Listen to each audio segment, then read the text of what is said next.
everybody, it's Mr. William. Today what we're going to do is we're going to talk about David and Jonathan, who were two really good friends in the Bible. Can anybody remember who David was? Well, in the beginning, he was a shepherd, right? And can anybody remember who Jonathan was? He was King Saul's son. Now, if we go to Samuel 20, I'm going to start reading 1 through 8. Samuel 20, when David fled from Naioth at Ramah and went to Jonathan, who was his friend, and asked, "What have I done? What is my crime? How have I wronged your father?" Well, right here, we have to recognize that David is on the run from Jonathan's father, and his father is King Saul. "How have I wronged your father?" David says. "What is he trying to take my life for?" And then Jonathan says, "Never. You are not going to die. Look, my father doesn't do anything great or small without confiding in me." So Jonathan's a little bit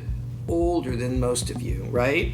But he's saying that his father doesn't do anything big or small without talking to him first. So Jonathan goes on to say, "Why would he hide this from me? It's not so." But David took an oath and said, "Your father knows very well that I have found favor in your eyes," meaning he knew that Jonathan and David were friends. And he has said to himself, "Jonathan must not know this or he will be grieved." So King Saul knew his son, Jonathan, would be upset if he knew that he was after David. And let me see, can any of you remember why Saul was after David?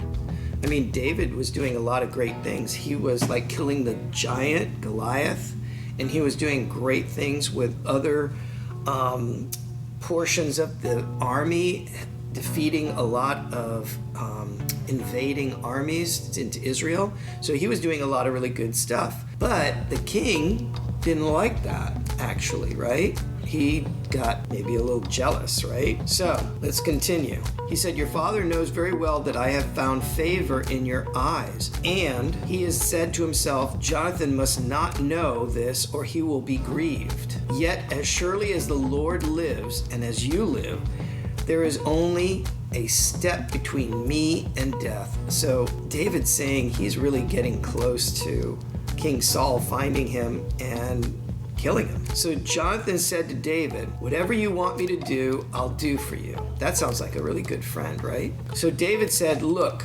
tomorrow is the new moon festival, and I'm supposed to dine with the king, but let me go and hide in a field until the evening time. If your father misses me at all at the feast," right? David earnestly asked my permission to hurry to Bethlehem, his hometown, because an annual sacrifice is being made there for his whole clan, his whole family. If he says, "Very well, then your servant is safe," but if he loses his temper, that's King Saul, if he loses his temper, David didn't show up for the feast, right?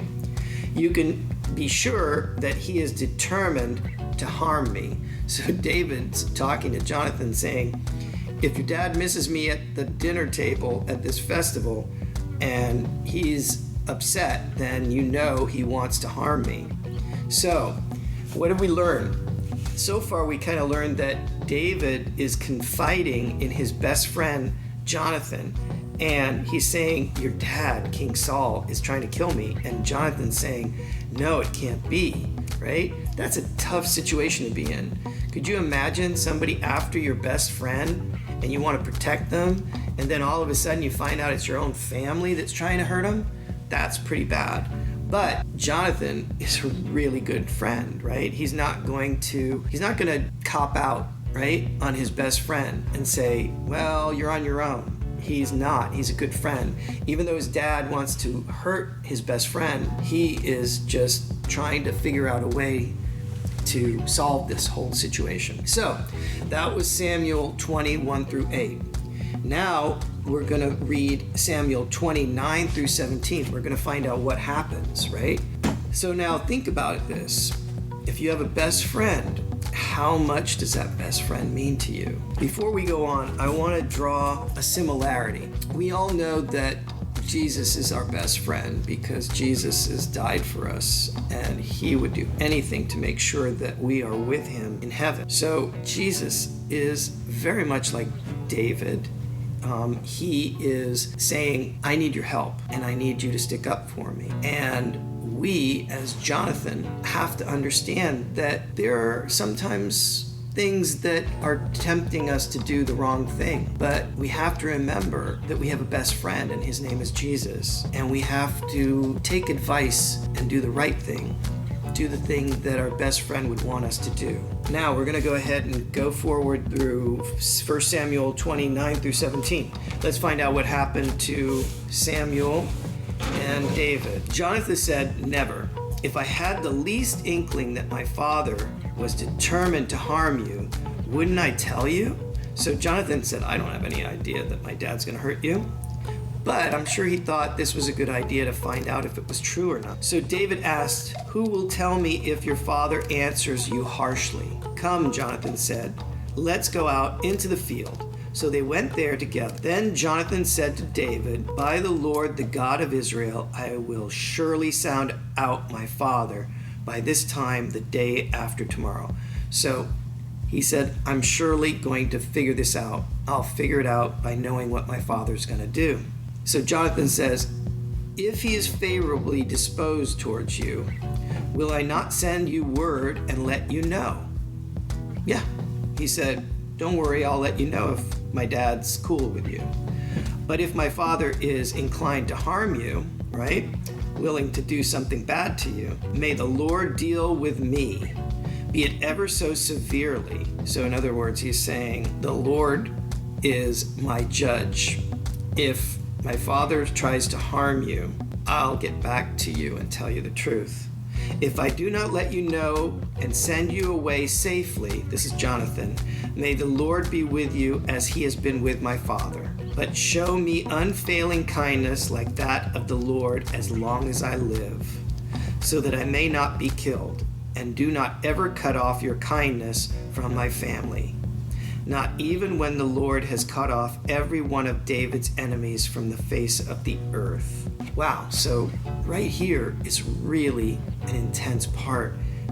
David and Jonathan are actually taking a vow together to be best friends through thick and thin, just like it says so, right in Proverbs 17:17. A friend loves at all times. He is there to help when trouble comes. And actually, this is a lot of trouble for David. And also Jonathan. Jonathan doesn't know if his dad's going to be angry if he finds out that he's helping David. So, let's continue. So Jonathan made a covenant with the house of David, saying, may the Lord call David's enemies to account. And Jonathan had David reaffirm his oath out of love for him, friendship, because he loved him as he loved himself. So in other words, he said, I love my best friend as much as I love myself, so I'm not going to let anything bad happen to him. Then Jonathan said to David, tomorrow is the new moon festival. You will be missed because your seat will be empty. And the day after tomorrow, towards the evening, go to the place where you hide when this trouble begins, and wait by the stone of Elise. I will shoot 3 arrows to the side of it, as though I were shooting at a target. Then I will send a boy and say, go find the arrows. If I say to him, look, the arrows are on this side of you, bring them here. Then come, because as surely as the Lord lives, you are safe. So basically, Jonathan's creating this really complicated way of telling David, who's hiding somewhere, by shooting arrows on a certain side, that all is good. But if I say to the boy, look, the arrows are beyond you, then you must go. So in other words, if the arrows don't land correctly, then David must go into hiding, because the Lord has sent you away. But about the matter you and I discuss, remember, the Lord is witness between you and me forever.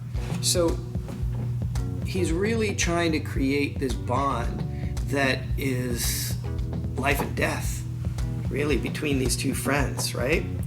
Because David's life is threatened, and Jonathan is actually kind of hiding the fact that he's not going to go and talk to David personally. David hid in the field, And when the new moon festival came, the king sat down to eat. He sat in his customary place by the wall opposite Jonathan, and Abner sat next to the king. David's place was empty, right? That's the lowdown, right? Jonathan's supposed to tell him what's going on. The king, Saul, said nothing that day, for he thought something must have happened to David to make him ceremonial unclean, meaning he wasn't he wasn't clean enough to come to this ceremony because it was like a religious ceremony. Surely he is unclean. But the next day, the second day of the month, David's place was empty again at the festival. Then Saul said to his son Jonathan, "Why hasn't the son of Jesse," who's David, "come to the meal, either yesterday or today?" And Jonathan answered, "David earnestly asked me for permission to go to Bethlehem," which is where he was born. He said, "Let me go because our family is observing a sacrifice in the town, and my brother has ordered me to be there." Right? He's making up some sort of excuse why he's not going to be there. "If I have found favor in your eyes, let me get away to see my brothers. That is why he has not come to the king's table for that festival." Saul's anger flared up at Jonathan, and he said to him, "You, son of a perverse and rebellious woman." That's King Saul's wife, right? He's talking to Jonathan, and he's upset with Jonathan. "Don't I know what you have sided with the son of Jesse?" That's David. "To your own shame and to your own shame of your mother who bore you." So obviously, Jonathan put a lot at stake here. His father was really upset with him. So he actually saw the truth that David told him, that King Saul, his father, was trying to kill his best friend, David. You might ask, why is this all happening, right? King Saul was not listening to the Lord. He was doing things that were not righteous. And God blessed David and did a lot of good things for David. He gave him the ability to fight off a lot of enemies. And this young man who did all these great things in the name of God was showing up the king. And the king wasn't really doing all the things that he should have been doing, protecting the nation. So he got really jealous at David, who was just a shepherd boy, who happened to kill a giant, defeat armies. His next in line, the king's next in line, Jonathan, he was the prince, was supposed to take over when his father died. So we can talk about what happened next in the Bible, but you can see how Jonathan was really trying to help his best friend David because they cared about what happened to each other. And if you read further, you'll find in the end, David does something really good for Jonathan too. And we'll save that for another time. So that's how best friends act towards each other. And I would like you all to make sure that you go and you look at Proverbs 17:17 and make sure you remember what it says, especially when talking with your friends. This is Mr. William telling you, have a great week, and we're praying for you. We'll hope to see you soon. Bye.